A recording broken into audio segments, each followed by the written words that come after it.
boom, le bum, bum,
Shosholosa. Yes. Thank you so much. Moving forward, moving fast.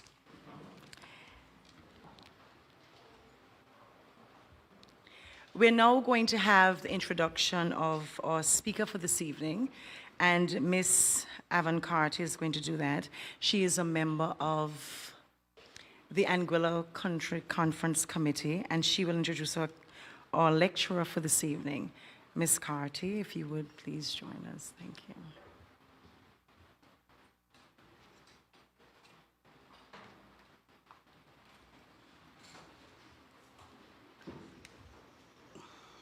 Good evening, everyone. I just need to compose myself for a moment. My dad introduced me to that song, a South African group called Ipitombi, and he passed on my birthday 3 years ago. And he is Witchel's cousin. Bona was one of my favorite teachers, and I have not cried as yet. And just listening to Sociolosa, I am close to having a meltdown at the moment, so just. I think he would want me to do this introduction, though, so I will go ahead and do it. Mr. Carlyle K. Rogers, he is going to be our featured speaker this evening, and it is my pleasure to do the introduction of him. Mr. Carlyle K. Rogers, his biography is on the back of the program. Mr. Carlyle K. Rogers, MBA, LLM, TEP, barrister, solicitor, Stafford Trust, Anguilla. Mr. Carlyle K. Rogers is an Anguilla barrister solicitor who holds LLB and LLM degrees from the University of London. He also holds a BA and MBA in finance. He works in the area of financial services and writes and speaks on issues affecting the industry locally, regionally, and internationally. While studying, Mr. Rogers was seconded by the government of Anguilla to take up the position of Deputy Director of the Financial Services Department within the Ministry of Finance, as he has such an impactful financial resume. He has written several papers that were published in various magazines across the United Kingdom and the United States, including Anguilla, The Road Ahead, published in the European CEO magazine, January 2010, and Anguilla, An Innovative Captive Domicile, published in the US Captive, April 2008. Mr. Rogers' career spans many financial spectrums. His knowledge and expertise in the financial sector is sought after by his peers and those from further afield. In addition to his many financial accomplishments and qualifications, Mr. Rogers is a lover of history.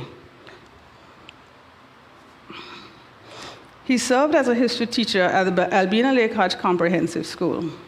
Additionally, he continues to do extensive research on the history of Anguilla, especially in Anguilla's ancestral struggles and triumphs. Consequently, given the historical and financial implication of this evening's lecture, Mr. Carlyle Rogers is well suited for the task. Please welcome Mr. Rogers.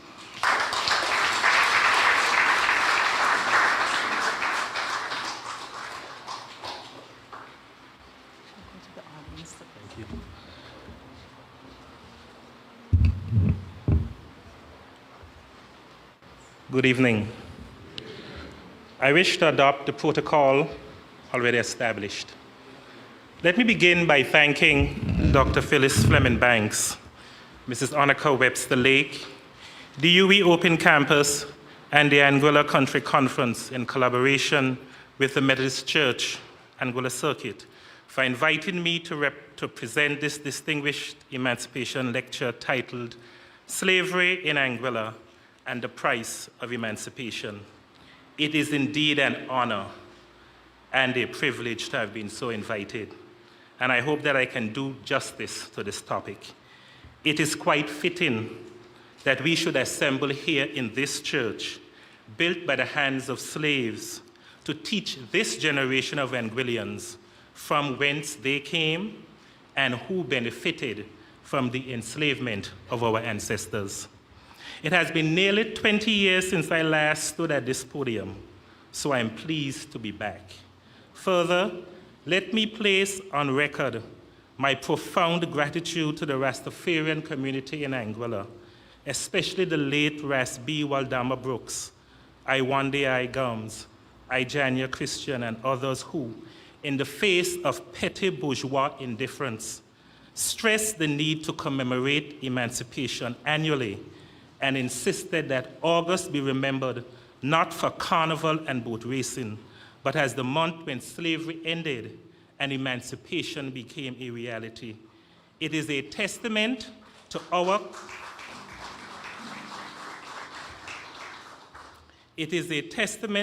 collective failure as a society that today, nearly 200 years after the event, August Monday is more associated with Juve, Exodus HD, and Panther vibes than with the day on which one of the greatest crimes against humanity in this part of the world ended, and the seminal event which led to where we are today came to pass. To the Rastafarian community, I say thank you for not bowing to societal pressures and allowing amnesia, including that from the established churches, cause you to forget what the true meaning of August Monday is and the first day of that month truly means. Were I not in this house of Christian worship, I would shout simply, Jah Rastafari. I also wish to thank Mrs. Colville Petty and Don Mitchell for their research into this period of Anguilla's history at the British National Archives at Kew Gardens in London. Additionally, the Legacies of British Slave Ownership Center at the University College London. Finally, let me thank the British for keeping such meticulous records of their crimes, for us to be able to study so the truth of what happened in this place when white was legally right could be revealed now and for future generations. Slavery in Anguilla, the macroeconomic background to its existence and practice.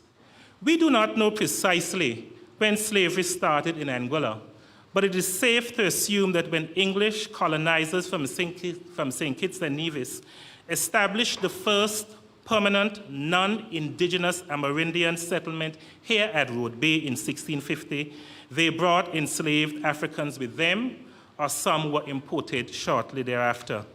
Petty, in one of his seminal works titled A Handbook History of Anguilla, second edition, published in 2015, notes that by 1716, Anguilla's population was comprised of 424 whites and 829 slaves. By 1720, that had increased to 548 whites and 879 blacks. It is agreed that conditions for all persons living in Anguilla in the 17th, 18th, and 19th centuries were harsh. Some appear to believe that slavery did not exist in Anguilla, while others seek to minimize its presence. History tells a different story. While slavery in Anguilla was not on a large scale akin to Jamaica, Barbados, or anything like what existed in the US southern states, the basic dynamics existed here and probably were worse as a result of the harsh conditions of life that Anguillians faced due to the poverty brought on by the poor quality of Anguilla soil and small-scale nature of the estates. Petty further notes that in 1701, Governor Christopher Codrington Jr. of the Leeward Islands, in his report to the Board of Trade, described Anguillians as perfect outlaws.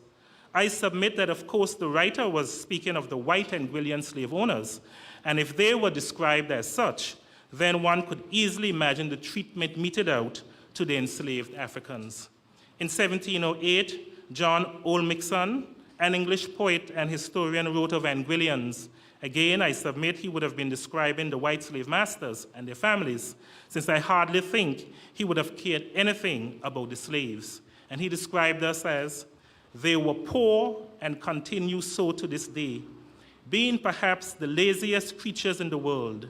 They live without government or religion, having no minister, nor governor, nor magistrates, no law, and no property worth keeping. The island is not thought worth the trouble of defending or cultivating it, unquote.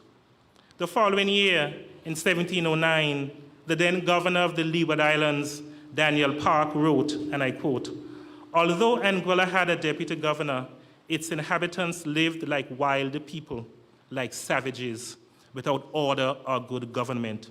The deputy governor, George Leonard, was a man of low repute who engaged in all kinds of illegal activities. The inhabitants had little respect for him," unquote.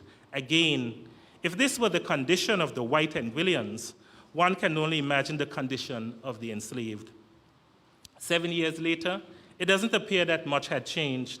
The then governor of the Leeward Islands, Walter Hamilton, observed that there were times when it was difficult to find a suitable person from amongst the white inhabitants, of course, to appoint as deputy governor.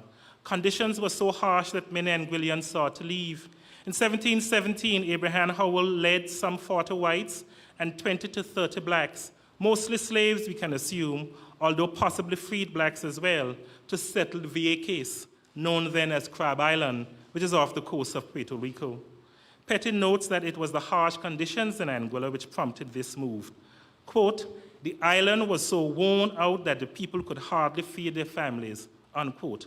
By 1724, due to migration and the natural cycle of life, we can assume, Anguilla's population consisted of 360 whites and 900 blacks, most of whom would have been slaves, of course. Petty notes also that there was a fierce contention for land and many settlers lived in utter poverty. Food, clothing, and shelter were most unsatisfactory. The state of lawlessness in Anguilla compelled the then governor of the Leeward Islands, John Hart, to appoint 6 justices of the peace, a provost marshal, and a secretary to administer justice and restore order. A decade later, life for all Anguillians was no better. William Matthew Jr., governor of the Leeward Islands, reported to officials in London in 1734 that he did not know what to do with the inhabitants of Anguilla and the Virgin Islands because they lived like so many bandits in open defiance of the laws of God and men. He recommended the setting up of legislative assemblies for the making of proper laws and the appointment of 3 or 4 justices to travel through the islands to settle disputes. While overall macroeconomic conditions affected all Anguillians, slave owners, freed blacks, and slaves in varying degrees, the effect on the slaves was extremely pernicious. This is exemplified in the will of Deputy Governor John Richardson, who died on Christmas Day, 1742. In his will, he said, and I quote, "I give unto Mrs. Catherine Reid, in consideration of several good deeds done for me, 1 Negro boy and 1 Negro wench fit to be put to the wash tub," unquote. Contemplate that for a moment. To leave by will the lives of 2 persons as property to Mrs. Reid in consideration of several good deeds done for him by her, persons fit to be put to the wash tub. In 1795, the will of John Carter, a white planter, of course, since slaves had no legal rights at all and none to own property, when they themselves, according to the law, were property, read in part, and I quote, "I give unto my son John Carter a Negro man called Color, to him his heirs and assigns forever. I give unto my daughter Mary Harrigan a Negro wench called Dinah. I give unto my wife Ruth Carter a Negro girl called Rebecca, to will and dispose of as she may think proper. The residue of my Negroes, namely Judy, Sam, Bella, Sarah, Present, Rachel, and Harry, I give unto my wife Ruth Carter during her life or widowhood," unquote. One small bright spot in this sea of misery and human suffering was perhaps the practice of slave masters to free their mulatto offspring. For example, in 1805, in the will of Thomas Hart, he declared, and I quote, "It is my will that all my mulatto children born on my estate shall have their manumission or freedom, and to be decently maintained until they attain the age of maturity," unquote. Petty notes that this declaration was in keeping with the practice, where the offspring of white slave masters and their female slaves were given their freedom at birth. Some white masters found it difficult to permit their colored children to be treated as slaves.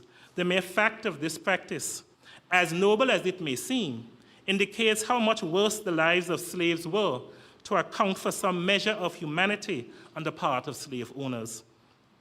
Manumission could also be given outside of a will and by any slave owner at any time. For example, on the 15th March 1818, Deborah Carty issued what I believe would have been a deed stating as follows, quote, "Know all men by these presents that I, Deborah Carty of the island of Anguilla, aforesaid for the love and respect I bear and have for a Sambo boy, my property, named John Baptist, do by these presents give, grant, and forever warrant unto him the said before mentioned John Baptist, his full liberty, manumission, and freedom from all slavery and servitude.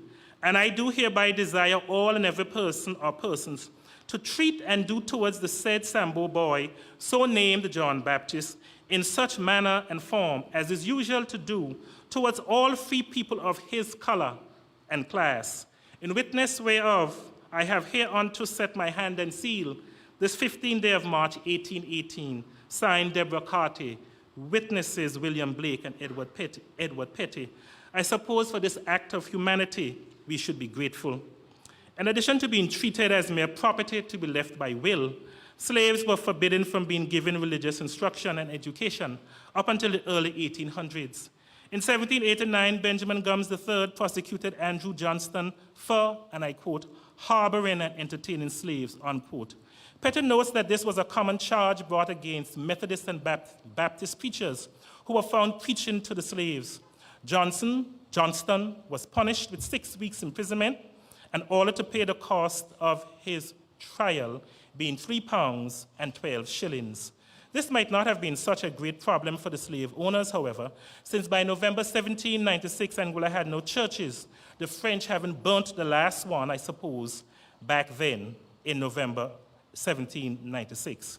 Religious instruction only resumed in the island with the work of John Hodge, a free-colored Anguillian who introduced Methodism in Anguilla in 1813. Lacking any legal protections at all, despite possessing economic value given through their free labor, slaves were treated brutally by the legal system. 2 examples, again from Petty's work, illustrate this. On 26 December 1795, during the morning, a Negro man named Castillo confessed to murdering a Negro man named Beaverhood.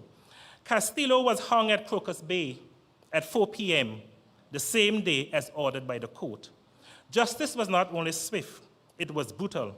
So perhaps those lawyers like myself and Merlin and accused persons on remand who rightfully complain about long periods of incarceration prior to trial should take heart in knowing that a confession or a conviction in the morning isn't followed by hanging at Crocus Bay in the afternoon. On 25th September 1820, 6 slaves, Jacob, Scipio, London, and Miranda Brooks, Bacchus Derrick, and Scipio Bryan, were hung at Crocus Bay between 10 a.m. and 12 noon for burglary, committed on the dwelling house of Elizabeth McDonough, a white woman. They were convicted by an all-white jury. In a mere 5 days, it will be 200 years since that event. The case of a slave named Charlotte was marginally better, I suppose, when she was accused by Benjamin Gums Hodge of threatening to burn down his house. In 1826, he had her transported to Dog Island as punishment. On 9 October 1832, he was indicted before the Court of King's Bench and Common Pleas, which existed at that time, for assaulting her. There is no record of what became of the trial or what became of Charlotte. But unless rescued, Charlotte is unlikely to have survived on Dog Island for the 6 years it took for this matter to reach the court. Benjamin Gums Hodge was Anguilla's first representative on the Board of Council in St. Kitts after Anguilla joined in a legislative union in 1825. I doubt, therefore, that he suffered any punishment for his treatment of Charlotte. While justice was swift in the case of slaves, for the white slave owners, it was both slow and non-existent, unless a fellow white person was involved. There appear to have been a few cases of justice in the case of slaves being murdered, but I suspect this was more a case where the economic interests of the masters were taken into consideration and the perpetrator was not white. For instance, on 17 December 1831, Thomas Richardson, a mulatto, was hung for the murder of a slave named Joseph Fleming. Another case revolved around two men named Fraser and Rochester, who had their sentences commuted, having been sentenced to death in 1831 for breaking into the house of Harriet Gums, a white woman, of course, on 18 October 1831, and stealing about a fifth part of a barrel of mackerel, 5 or 6 pounds of tobacco, and a barrel of flour. Their accomplice, Sam, who, like either of them, was a runaway slave, became a witness for the Crown, and his evidence given before a grand jury on 6 December 1831 led to the conviction of Fraser and Rochester. By the 1750s, there were several small-scale plantations or estates producing sugar and tobacco in Anguilla. Cotton was also produced, and tobacco saw a peak in production. Cotton had replaced tobacco as Anguilla's main export crop back in 1790, since tobacco here could not compete with US-grown tobacco from the state of Virginia, which was cheaper and of much better quality. But by 1752, it seemed to have made a rebound. In 1760, demand for Anguillan salt resulted in the emergence of the industry as a lucrative export business, and we can assume that, again, it was enslaved Africans who picked the salt.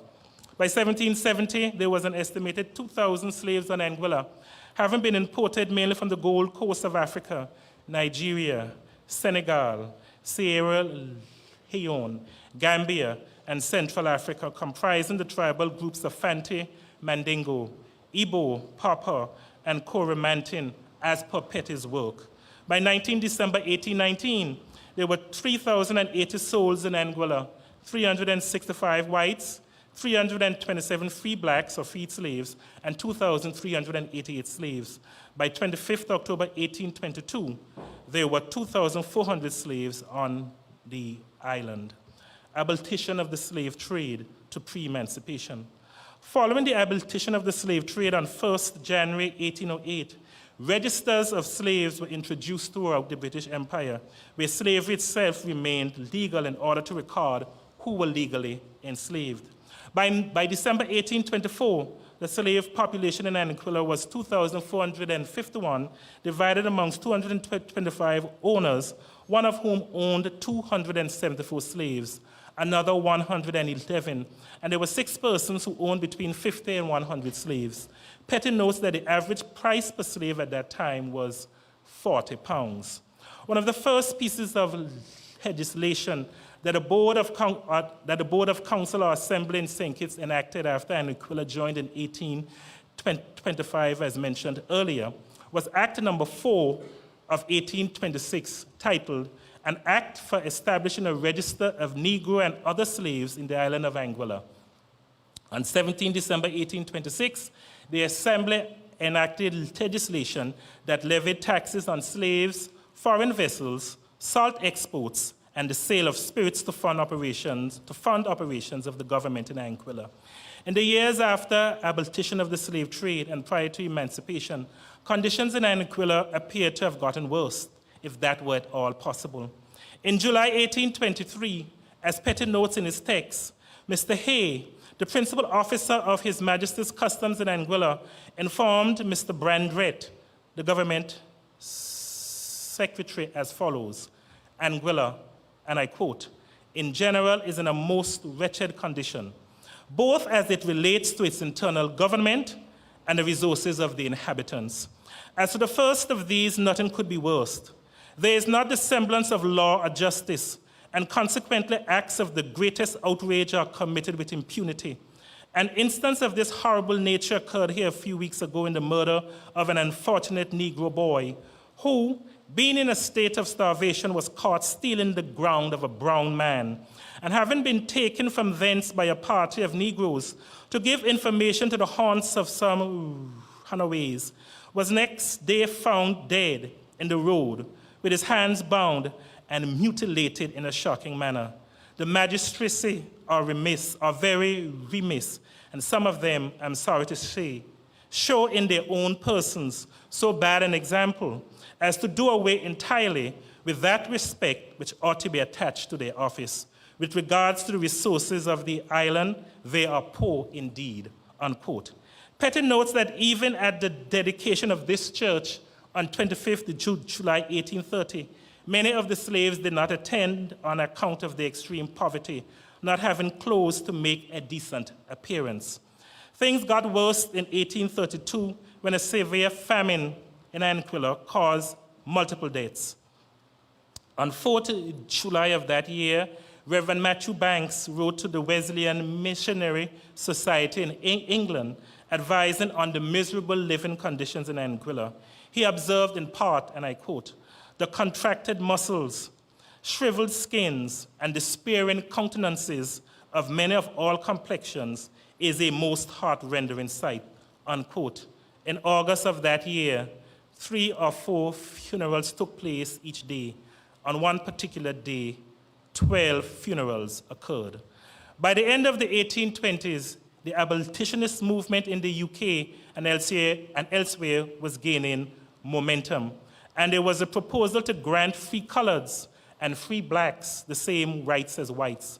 William Carty, a planter and member of the Anguilla Council, created by the Vestry Act 1827, which introduced the system of local government for Anguilla, wrote to the Consul General in England, who represented several West Indian islands, including Anguilla, objecting strongly to these proposals.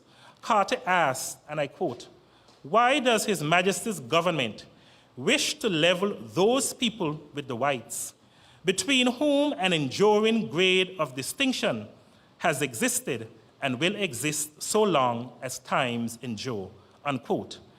As Petty noted, Carter predicted that if the free coloreds were given the same rights as whites, it would result in a revolution, similar to that which took place in Haiti towards the end of the 18th century. He also opined that if there were no revolution, the whites would find circumstances here untenable and would prefer to migrate to the United States.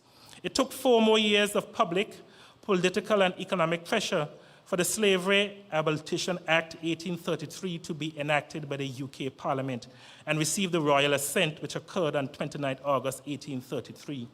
It provided that effective 1 August 1834, all slaves under 6 years old would be freed immediately, and all others would serve a period of apprenticeship, 4 years for house or domestic slaves, and 6 years for field slaves to prepare them for freedom. Under apprenticeship, the slaves were required to remain on the plantations and carry out 45 hours of unpaid work each week for their masters, but were entitled to be paid wages for any additional work performed. To placate the slave owners, the British government decided to pay £20 million in compensation. There was no compensation for the slaves on Anguilla who had endured at least 184 years of slavery by 1st August 1834, and who would endure another 4 or 6 under the terms of this act. The enactment of this legislation resulted in an influx into Anguilla of slaves from the close-by French, Dutch, and Swedish territories, who were positioning themselves to benefit from the provisions of the act when it took effect. I'm going to pause and read verbatim the head note and a particular, and perhaps the enabling clause of the 1833 Emancipation Act. An act for the abolition of slavery throughout the British colonies, for promoting the industry of the manumitted slaves, and for compensating the persons hitherto entitled to the services of such slaves, 28 August 1833. And for compensating the persons hitherto entitled to the services of such slaves. Whereas divers, and that is an Old English word meaning diverse, whereas diverse persons are holding in slavery within diverse of His Majesty's colonies, and it is just an expedient that all such persons should be manumitted and set free, and that a reasonable compensation should be made to the persons hitherto entitled to the services of such slaves for the loss which they will incur by being deprived of their right to such services. They will incur by being deprived of their right to such services. Contemplate on that for a while. And whereas it is also expedient that provision should be made for promoting the industry and securing the good conduct of the person so to be manumitted for a limited period after such their manumission, and whereas it is necessary that the laws now enforced in the said several colonies should forthwith be adapted to the new state and relations of society therein, which will follow, upon such general manumission as aforesaid of the said slaves, and that in order to afford the necessary time for such adaptation of the said laws, a short interval should elapse between such manumission should take effect. Be it therefore enacted by the King's most excellent majesty, by and with the advice and consent of the Lords spiritual and temporal and commons in this present parliament assembled, and by the authority of the same, that from and after the first day of August 1834, all persons who in conformity with the laws now in force in the said colonies respectively, shall on or before the first day of August 1834 have been duly registered as slaves in any such colony, and who on the said first day of August 1834 shall be actually within any such colony, and who shall by such registers appear to be on the said first day of August 1834 of the full age of 6 years or upwards, shall by force and virtue of this act, and without the previous execution of any indenture of apprenticeship or other deed or instrument for that purpose, become and be apprentice laborers, provided that, for the purposes aforesaid, every slave engaged in his ordinary occupation on the sea shall be deemed and taken to be within the colony to which such slave shall belong. It was that enabling legislation that brought slavery to an end. By 24th March 1834, figures released by the Registrar of Slaves in Anguilla put the number of slaves at 2,354. It was very important at that time for the Registrar to reflect accuracy, because slaves now had value. Well, slaves always had value, but the slave owners, knowing that compensation would be paid, would ensure that the register was as correct as possible. So I do believe that figure is perfectly accurate. Some Anguillan slave owners sold slaves to whites in St. Thomas and Puerto Rico to minimize their losses. On 25th July 1834, the Assembly in St. Kitts enacted an act to regulate the mode of distribution of compensation money for the island of Anguilla. The Anguilla Council, which had been formed by the aforementioned Vestry Act, which divided the island into 2 districts for purposes of election to the 12-member council, that is Spring, which would be in the east, Valley in the middle, and then Road in the west, requested from the Lieutenant Governor in Anguilla, John Nixon, to station a small militia in Anguilla to deal with any insurrection which may occur with the freeing of the slaves. Nixon agreed and stated, and I quote, "From my own personal knowledge, I am sorry to say, I know that a great spirit of insubordination exists amongst the slaves in Anguilla," unquote. Nixon's superiors didn't agree with the proposal, and thus no militia was posted to Anguilla. On Friday, 1st August 1834, slavery ended in Anguilla legally. Petty records that in Anguilla, unlike in several other British colonies, freedom was instantaneous. The apprenticeship period was ignored because the slaves were virtually free, having worked their plots of land prior to the coming into force of the Act.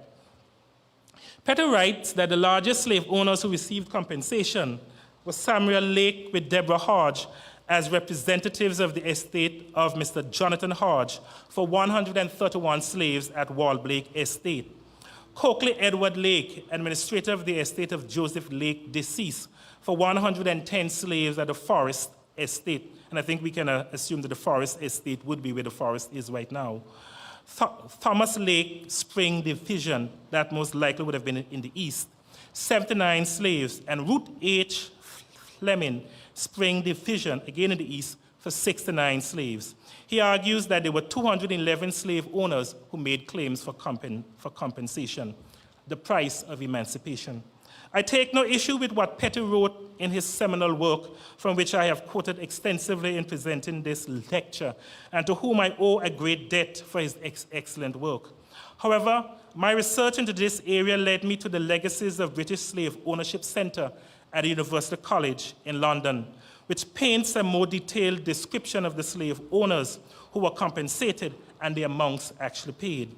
To this work I now turn for the final part of this presentation, which I have sought to be as comprehensive as possible so others may build on it in the future. The Legacies of British Slave Ownership Center, LBS for short, was established in 2009 to explore some of the ways in which colonial slavery shaped modern Britain. The results of this research can be found online at www.ucl.ac.uk/LBS. The records are still being updated as more research continues, and thus what is presented here today should not be taken as definitive. In order to facilitate the passage of the Emancipation Act 1833, the British government agreed to pay the slave owners, many of whom were actually members of the British Parliament, £20 million for loss of their property. This was the price of emancipation. In order to facilitate this payment, which was a grant to the slave owners, the British government took a loan. In 1835, £20 million was almost 40% of the entire budget of the UK government. Thus was the power of the slave-owning interest in the UK that they could force the government into such a position. Interestingly enough, that loan was only paid off in 2015. The monies were distributed under the Slave Compensation Act 1837 by the Slave Compensation Commission. The LBS site evidences research and records which continue to be submitted from sources within the former slave-owning colonies and elsewhere to fill in missing details. In terms of Anguilla, the center notes there is evidence of 80 estates existing at the time of emancipation, for which there are 259 records evidencing 213 separate claims by roughly 204 slave owners for compensation. Each claim was given a number starting with the word Anguilla. So, for example, Anguilla 1 refers to the first claim, and that was made by Elizabeth Carty for 15 slaves, and she was paid £228, 9 shillings, and 7 pence on a claim dated 23rd November 1834. I believe that this date would refer to when the claim was lodged as opposed to when it was actually settled.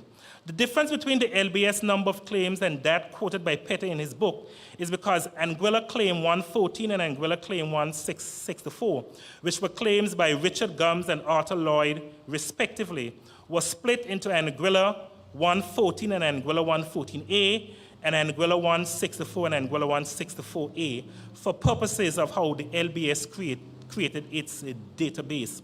I'm not sure the reason, but this explains why they have listed 38 claims made by slave owners in Anguilla, as opposed to Mr. Petty in his book, who lists 211.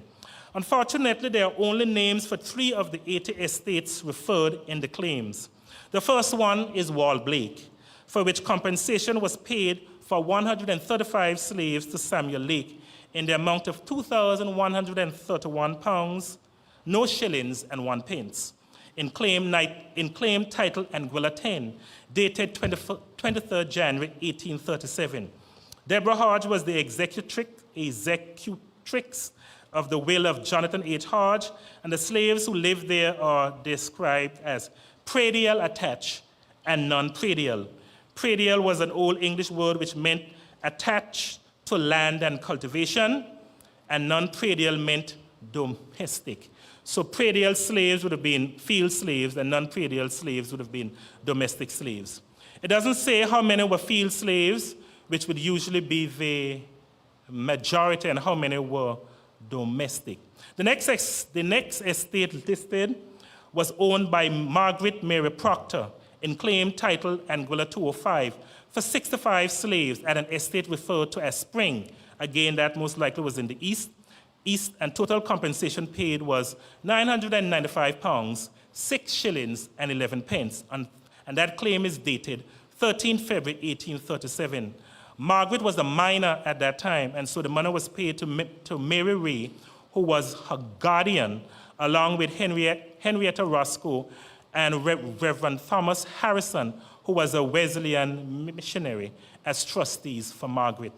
The third named estate in the Legacies of British Slave Owners database is Northside Valley, which we can assume was somewhere around here on the north side, owned by Jeremiah Rogers in claim title Anguilla 10 for 29 slaves valued at £512, 2 shillings and 5 pence. Claim dated 23rd November 1835. Mr. Rogers was also compensated in claim 11 for 8 slaves in the amount of £142, 2 shillings, 9 pence. Interestingly enough, the records also show that in 1833, Mr. Rogers was the joint owner of Walblake Estate with Jonathan H. Hodge. There was a total of 204 individuals who received compensation either in their own right or as executor of one representative of a deceased person, as per the documentation of the LBS database. As can be seen, one individual could have an interest in more than one estate, and thus ownership in more than one slave or group of slaves. Jeremiah Rogers made 2 claims, one for 29 slaves in one claim and another for 8 slaves in a separate claim. Thus, the number of claims or records exceeds the number of persons to whom compensation was paid. In addition, some persons were paid as awardees, meaning the money was theirs directly, while others were administrators or executors or executrixes of estates or trustees for minor beneficiaries. For example, the money paid to Mary Ray was not for her, but was for Margaret Mary Proctor, who at the time was a minor and could not receive it in her own right. Time does not permit me to list all the names of those who were compensated, but I was able to calculate the number of slaves to whom compensation was paid and the total amount paid roughly. I will focus on the owners who received the largest settlements, both directly to them and on behalf of some other beneficiary. Based on my calculations, which I didn't have much time to double check, at the end of the payout period in 1845, the 204 slave owners were compensated for 2,307 slaves. The total compensation was £36,453, 2 shillings and 3 pence. In the context of the Anguilla, this was the price of our ancestors' emancipation. My colleague Timothy Prideaux, who has done work on slavery in the Turks and Caicos Islands, notes that all of the £20 million was not dispersed. Of that amount, £18,669,401 were paid out to slave owners. The slave owner who received the largest payout in Anguilla was Samuel Lake, mentioned before. Unlike in Petty's book, the Legacies of British Slave Owners database references 135 slaves being compensated for as opposed to 131 slaves, and the compensation appears to go directly to Mr. Lake in his personal capacity as opposed to in his capacity as the executor of the estate of Jonathan Hodge. However, I won't dwell on this discrepancy, but I suspect that Mr. Petty is correct because Walblake was owned by Jonathan Hodge, and Mr. Lake is most likely, or was most likely, related by marriage to Deborah Hodge, who was the executrix of Mr. Hodge's estate. The next largest award went to Thomas Lake Sr., who appears to have received slightly over £1,900 for 121 slaves in 5 separate claims. The third largest award went to Coakley Edward Lake in the amount of £1,791, no shillings and 9 pence. This also appears to have been paid to him as administrator of the estate of Joseph Lake, who might have been his father.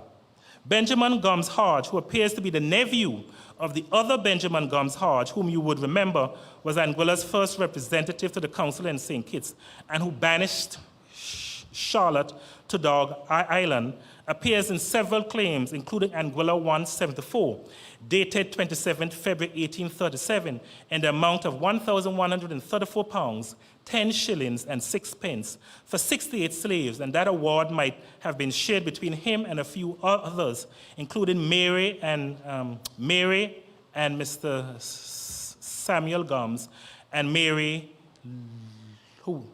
Louisa Hodge. In his own right, however, Benjamin Gums Hodge was awarded around £870 for 51 slaves in 3 separate claims. Ruth Hodge Fleming in claim Anguilla 64, dated 23 November 1835 for 69 slaves, was awarded £1,081, 15 shillings and 11 pence. John Connor Lake in claim Anguilla 194 received £1,063, 2 shillings and 8 pence for 65 slaves. The aforementioned Margaret Mary Proctor received over £995, as mentioned earlier, while Mary Duncan received £858, 6 shillings and 10 pence in claim Anguilla 69 for 60 slaves. Jeremiah Rogers received £654 for 37 slaves in 2 claims. Another Thomas Lake, whom I assumed is a junior or maybe totally unrelated to Mr. Thomas Lake Sr., received £630 for 38 slaves in 2 claims. The smallest claim was for £1, 17 shillings and 7 pence. And a few owners, such as Deborah Fleming, received this amount for 1 slave. I assume this was a small child. The payments reflected the ultimate acknowledgement of the slave owners' immorality and baseness of their character. After 184 years of human suffering, in order to end their crimes against humanity, they felt the need to be paid to do that which was right. The payments serve as a shameful testament to the lack of principle of many whose descendants still benefit from the legacies which were passed on to them from the suffering of our ancestors. However, tonight is not for debating the issue of reparative justice, which is one of the goals of the Legacy of British Slave Owners project, but to put a name to those who benefited from what happened in this place. Further lecturers can address that and other topics as the research into slavery continues and is expanding in this age of advanced technology, with more information coming online for all to see and read. I encourage you to access the LBS site and learn for yourself of this part of Anguilla's and the region's history. Conclusion. The price of emancipation in Anguilla was roughly £36,452. Countless lives lost, which can never be fully known, and the 2,307 slaves who survived long enough to be freed. Some years ago, it was said that a former Attorney General of Anguilla made a comment that there is no such person as an indigenous Anguillian. I say from this place tonight, tell that to the 2,307 Anguillians who survived long enough to secure their freedom and form the basic gene pool from which many of us who are here tonight and continue to live in this place are descended. We tip our hats to those who survived and thank them for doing so that we may be here tonight. I end by thanking you for listening and hope that someone in this church now will take up the mantle to continue this research so future lectures on this topic can be held as we prepare to mark the 200th anniversary of emancipation in a mere 14 years from now. Thank you very much and good evening.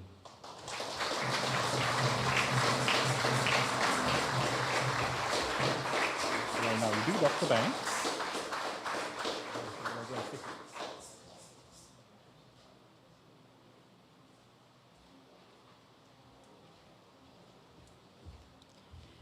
Are there anyone who would have any questions for Mr. Rogers at this time?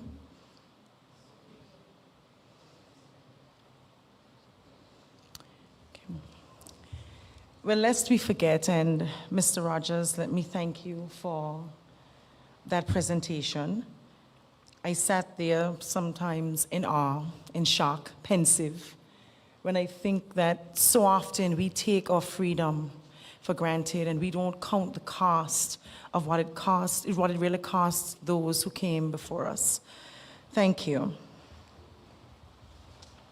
And in keeping with being grateful, and we know that you did quite a bit of research, we thought we would honor you with a little gift. It takes somebody who's strong and courageous to read all of that stuff and still come here and present it to us, because I would be home crying. Thank you so much.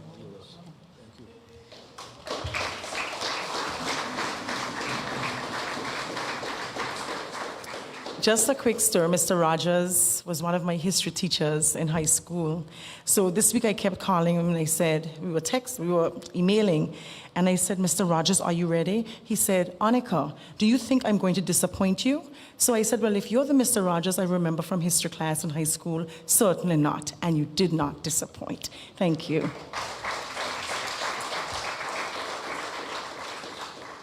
I'm going to call on Ms. Patricia Bryan, Administrative Assistant at the UE Open Campus Anguilla, to give us the vote of thanks. Following that, we are going to sing Bind Us Together, and then we will have the benediction by Reverend E. Dunstan Richardson. Pat?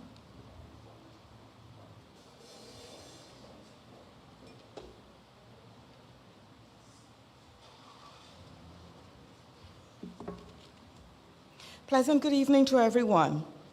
In everything, it is important to give thanks. We are truly grateful to the Methodist Church and the members of the Ebenezer Chapel for allowing us to use this historic and beautiful chapel.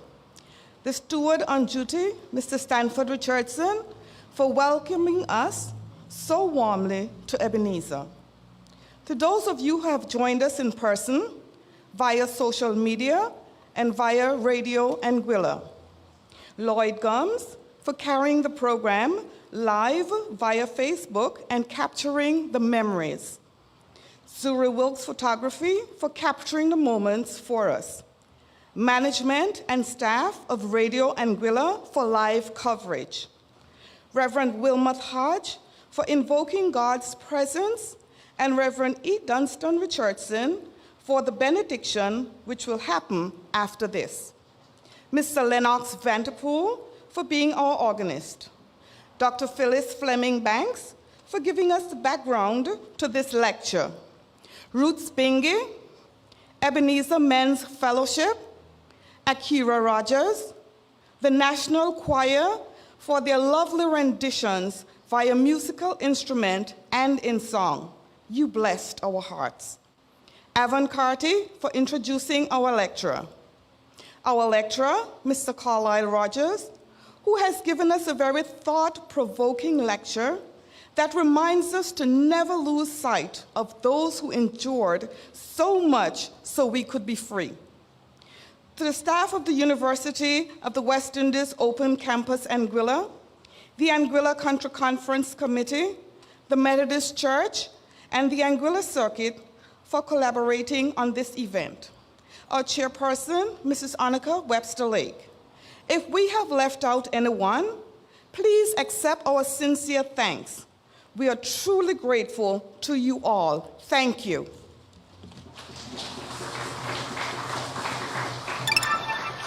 And thank you, Pat, for the vote of thanks. We are now going to sing, and let me also thank Miss Lena Gomes. That was an addition. Let me thank her for her part in the program as well. We're now going to sing Bind Us Together.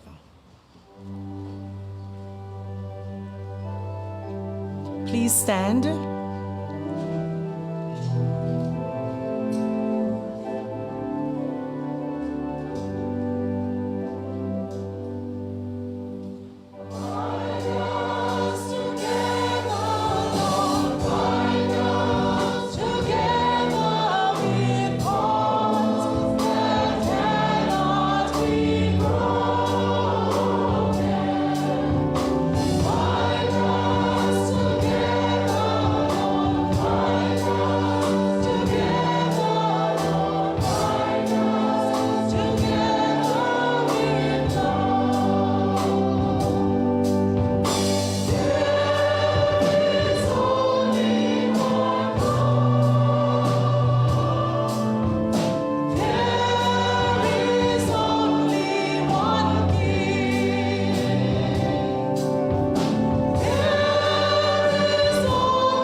lest we forget.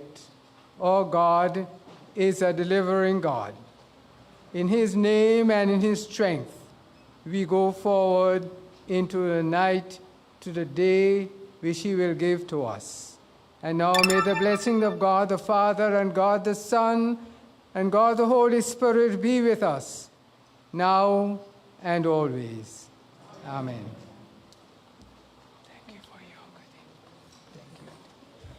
Pleasant evening to everyone.